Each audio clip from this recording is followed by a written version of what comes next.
इसमें संत रामपाल जी महाराज की किताबों को लेकर कुछ भक्त पहुंचे तो इस व्यक्ति ने उस किताब को खोलकर देखा। रामपाल महाराज जी उनकी लिखी हुई किताब है, तो इसमें ये कह रहा है, मतलब वहाँ पर इसने एक लाइन को पढ़ लिया और उस बात का विरोध करना शुरू कर दिया।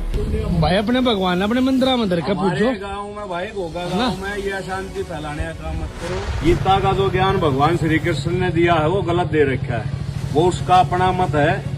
और जो हमारे सत्य पुरुष यानी कि इनके महाराज जी रामपाल जो कह रहा है, जो आप भगवान कृष्ण की फोटो लगा के किताब बेच सकते हो तो भगवान कृष्ण को मानते क्यों नहीं? कहाँ पे कह दिया संत रामपाल जी ने कि गीता का ज्ञान गलत है?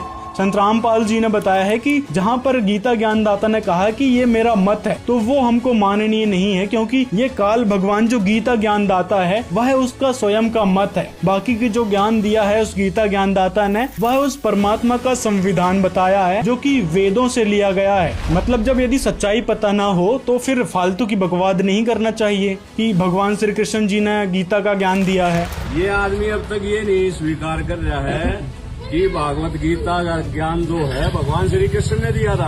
मतलब जब भगवान श्री कृष्ण जी ने गीता का ज्ञान दिया है तो फिर यहाँ गीता अध्याय 11 के श्लोक 32 में कृष्ण जी कह रहे हैं कि अर्जुन मैं बढ़ा हुआ काल हूँ। ये बातें क्यों कह रहे हैं? फिर गीता अध्याय 8 के श्लोक 13 में गीता ज्ञानदाता खुद को निर्गुण ब्रह्म बताता है कि मुझ निर्गुण ब्रह्म का ये ओम मंत्र है। ऐसे ही गीता अध्याय 15 के श्लोक 4 में भी कृष्ण जी कह रहे हैं कि मैं उस परमेश्वर के ही शरण हूँ। सतपुरुष ने दिया तो उसका फोटो लगाओ। अगर इनके सतपुरुष ने दे रखा तो अपने सतपुरुष का फोटो क्यों नहीं लगाते? ये ज्ञान गीता का चल रहा है तो सत्यपुरुष की फोटो कहाँ से लगा देंगे उसमें? मतलब लॉजिक भी होना चाहिए ना बातों का। फालतू की बातें करके ये विरोध प्रकट करने लगते हैं। रितेश भाई वे 4 बूढ़ी आर्यन हो गया, अवतार लिया ही ना रामपाल अवतार ले रहा है जो अपनी माँ की कोख से पैदा न हो रहा अवतार ले रहा है। मतलब इसको अवतार की ही परिभाषा नहीं पता कि अवतार किसे कहते हैं।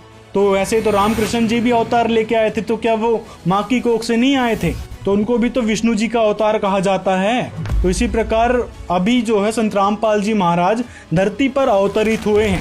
शायद ये क्लियर करो मेरे को, भगवान कृष्ण कहाँ गलत है? भाई आप सत्संग सुनो, टीवी देखो। मैं नहीं सुनता सत्संग। हाँ, इसको चंद लाइनों को पढ़कर ही सारे सॉल्यूशन चाहिए। मतलब 3 घंटे वहीं पे इसको सुनना है, लेकिन ये टीवी नहीं देखेंगे।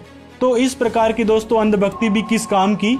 जहाँ पर यदि जिज्ञासा है तो आपने जानना चाहिए, अपनी उत्सुकता प्रकट करना चाहिए, ना कि विरोध प्रकट करना चाहिए। तो ऐसे लोगों से निवेदन है, विरोध करने की वजह यदि आप कुछ नया सुन रहे हैं तो उसके बारे में डिटेल में जानना चाहिए, ना कि कुछ बातों को सुनकर उसका ही विरोध करने लग जाओ।